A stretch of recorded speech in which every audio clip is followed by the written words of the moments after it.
रोली की शादी उसके माँ बाप एक आलसी लड़के से करा देते हैं।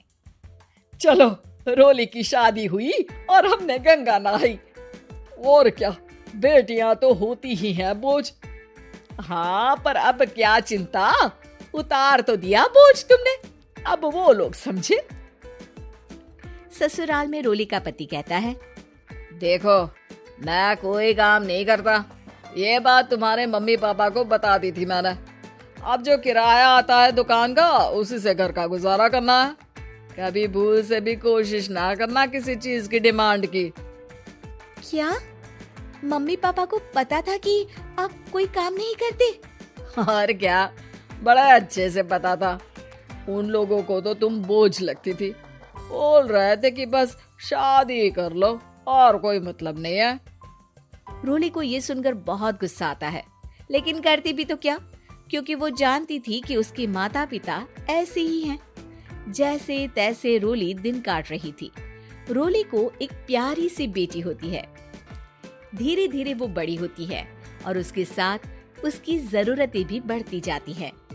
सुनिए जी, अब तो सिमी बड़ी हो रही है, उसका स्कूल में दाखिला कराना है। मैंने अब तक तो जैसे तैसे समय काट लिया, लेकिन मैं बच्ची की परवरिश में कोई कमी नहीं रखूंगी। अरे क्या है यार, तो लगता है कोई ना कोई काम ढूंढना ही पड़ेगा। अब पति रोज काम की तलाश में जाता और बिना किसी काम के वापस आ जाता। रोली समझ जाती है कि पति के अंदर अब काम करने की क्षमता नहीं है। वो बेटी को उच्च शिक्षा देने के लिए कुछ करना चाहती थी, लेकिन करती तो क्या करती। एक दिन रोली की सहेली कहती है, रोली, मेरी कोई औलाद नहीं है। अगर तू मेरी औलाद को जन्म दे तो मैं तुझे तेरे मुंह मांगे पैसे दूंगी। अरे, तेरी औलाद को मैं कैसे जन्म दे सकती हूँ? सरोगेसी से। बच्चा मेरा और वैभव का ही होगा, लेकिन कोख तेरी होगी। ये संभव है रोली। रोली कुछ सोचकर कहती है, मुझे मंजूर है, लेकिन मैं इसका 2 लाख रुपया लूंगी। अरे कोई बात नहीं, मुझे मंजूर है। रोली खुश हो जाती है कि एक बच्चा पैदा करने का उसे 2 लाख रुपया मिलेगा। वो घर आकर पति को बताती है, वो भी खुश हो जाता है। अब क्या था, डॉक्टर के पास जाकर सहेली का बच्चा रोली की कोख में पलने लगता है। मुझे 20,000 चाहिए मेरे बेटी के एडमिशन के लिए। हाँ हाँ ठीक है, मैं उसके एडमिशन से लेकर सारे खर्चे उसके अकाउंट में डाल रही हूँ। रोली की बेटी का एडमिशन हो जाता है। रोली को लगता है कि वो अब सब कुछ ठीक कर देगी। दिन और महीने आगे बढ़ते हैं। अब एक दिन, एक बात कहूँ जी, काश इस बच्चे को मैं रख पाती। मैं अब इससे काफी जुड़ गई हूँ। अरे यार, पता नहीं किसका बच्चा है, अपने पास है ना अपनी मुन्नी। हाँ, लेकिन अब मैं भी इस बच्चे से जुड़ाव फील करने लगी हूँ, लेकिन मैं ये जानती हूँ कि ये मेरा बच्चा नहीं है। दोनों की जिंदगी ठीक चल रही थी, लेकिन कहते ना कि सुख का पल ज्यादा लंबा नहीं होता।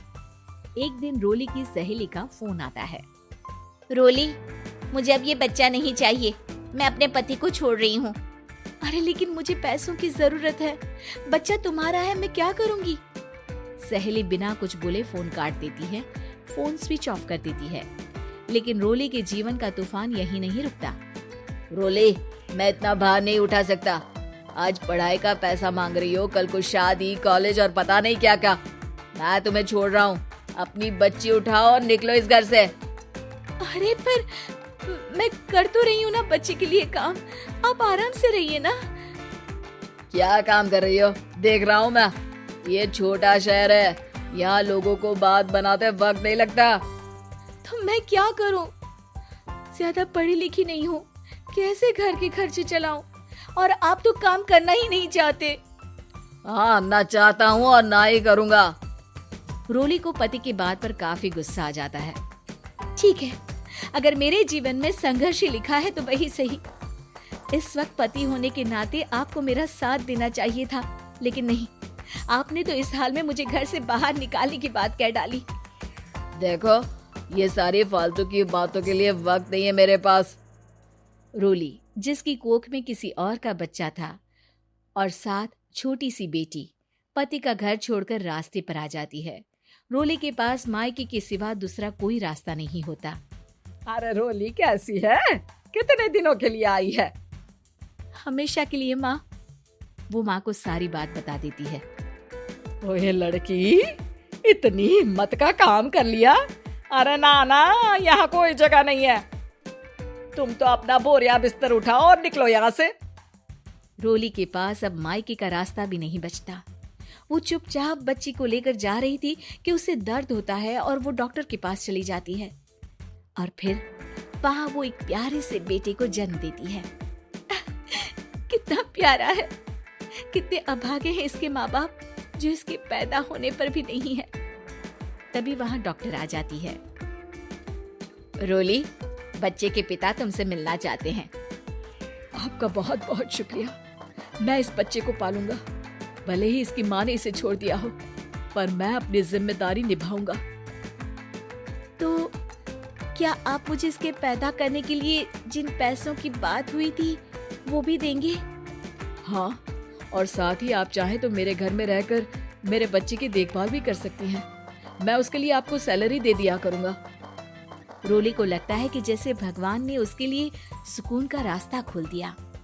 वो अब मुकेश के साथ उसके घर चली जाती है, जहाँ रहकर वो उस बच्चे की देखरेख करती है।